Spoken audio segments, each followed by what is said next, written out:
Friends, this is Sakshi and you're on my YouTube channel Enjoy Learning with Sakshi Pandey। आज की video में हम कर रहे हैं class 8 Hindi part number 2 lakh की चूड़िए के क्वेश्चन आंसर्स। पिछले वीडियो में हमने इसका एनसीईआरटी एक्सप्लेनेशन देखा था।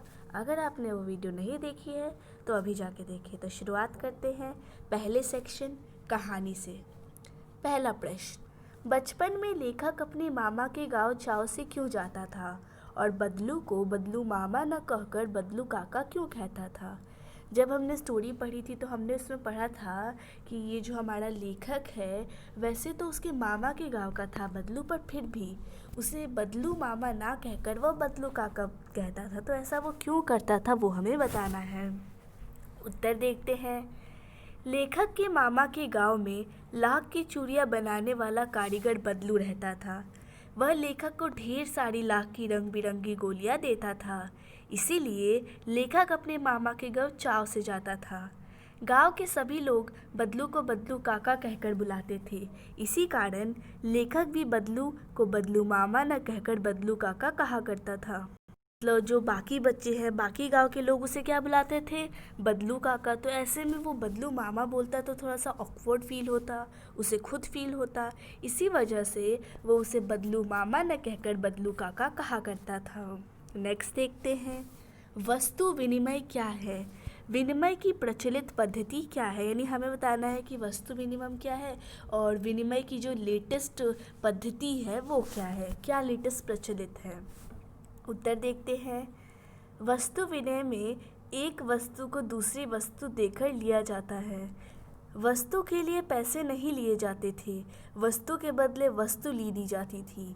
विनिमय की प्रचलित पद्धति पैसा है। यानी 7th क्लास में हमने एक सिस्टम पढ़ा होगा आप लोगों ने ज्योग्राफी में, बार्टर सिस्टम। उसमें क्या करते थे कि एक सामान खरीदना है तो उसके बदले दूसरा सामान, अगर कपड़े खरीदने हैं तो उसके बदले अनाज दे के जाते थे। यानी चीज़ों को चीज़ों से एक्सचेंज किया जाता था। तो यही जो बार्टर सिस्टम है उसे ही हिंदी में वस्तु विनिमय कहा जाता है। और विनिमय की जो प्रचलित पद्धति है वो है पैसा। नेक्स्ट देखते हैं, मशीनी युग ने कितने हाथ काट दिए हैं।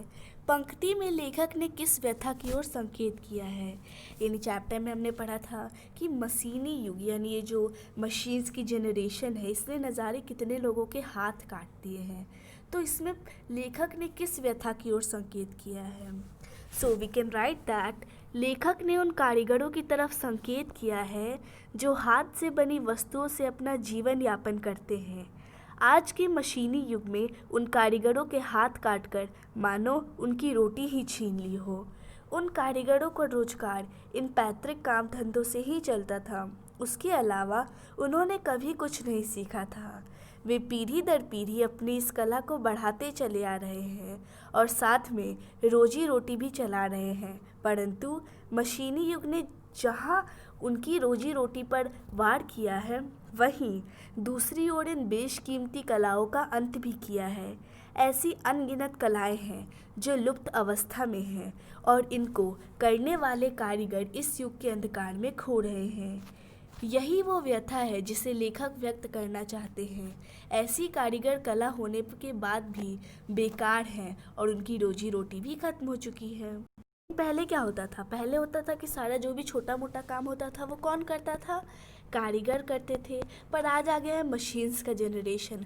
हर छोटी बड़ी काम के लिए क्या है, मशीन्स है। तो ऐसे में मैन यानी इन छोटे छोटे कारीगरों को यूज़ करने के बजाय जो फैक्ट्री ओनर्स है वो मशीन्स का यूज़ करते हैं, क्योंकि मशीन्स को बस एक बार ख़रीद लो उसके बाद अपनी मर्ज़ी से यूज़ करते रहो, उसे सैलरी नहीं देनी पड़ती। तो इसी वजह से मशीनी युग की वजह से बहुत सारे लोगों के हाथ कट गए हैं। यानी उनका जो भी साधन था पैसों का वो छिन चुका है, जो भी सैलरी जो भी उनकी इनकम थी सब कट चुकी है।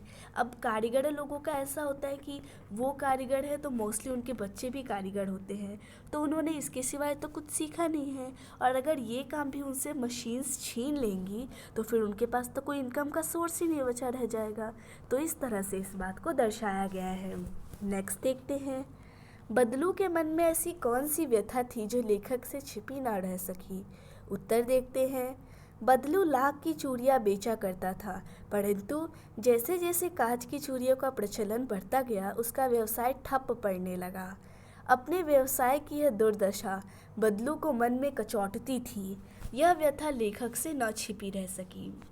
यानी जो बदलू था उसके अंदर ही अंदर बात थी। वो लाख की चूड़ियाँ बनाता था, पर धीरे धीरे ये जो कांच की चूड़ियाँ हैं इनका फैशन बढ़ने लगा, लोग उन्हें यूज़ करने लगी, जिसकी वजह से उन लाख की चूड़ियों को रिफ्यूज़ कर दिया गया। अब कोई उन्हें यूज़ नहीं करता था और इसी बात की व्यथा जो थी लेखक के अंदर थी। नेक्स्ट देखते हैं, मशीनी युग से बदलू के जीवन में क्या बदलाव आया। यानी अभी हमने पढ़ा कि मशीनी युग से कितने लोगों के जीवन में बदलाव आता है, तो ठीक उसी प्रकार से बदलू के जीवन में क्या बदलाव आया वो हमें बताना है।